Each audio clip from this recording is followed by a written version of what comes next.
मला यावर्षी गौरींसाठी लोकरची वेणी करायची होती, तर मी चमकीच्या लोकरची वेणी करायचं ठरवलं आणि त्यासाठी मी हिरवी आणि ही ऑरेंज लोकर घेतली चमकीची आणि हाफ डबल क्रोशाच्या साहाय्याने ही हिरवी पट्टी तयार केली आणि पॉपकॉर्न स्टिचच्या साहाय्याने ही फुलं तयार केली आहेत। तर छान अशी वेणी बघा ही अशी तयार होते। ही वेणी मी वेगवेगळ्या कलरमध्ये केली आहे, आपण करू शकतो वेगवेगळ्या कलरमध्ये। तर मी पांढऱ्या कलरमध्ये केली आहे वेणी आणि ही पांढऱ्या कलरमध्ये केली आहे।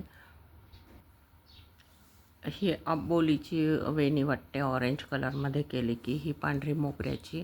शिवाय मी साध्या लोकरने पण अशी छान मोगऱ्याची वेणी बनवली आहे। तर अशा सुंदर सुंदर वेगवेगळ्या कलरमध्ये आपण वेण्या लोकरच्या बनवू शकतात। तुम्ही पण ह्या वेण्या नक्की बनवून बघा। फुल व्हिडिओ मी बनवला आहे, तुम्ही माझ्या चॅनलवर जाऊन तो व्हिडिओ बघू शकतात आणि ऑर्डर करायची असेल तर या नंबरवर लवकर ऑर्डर करा।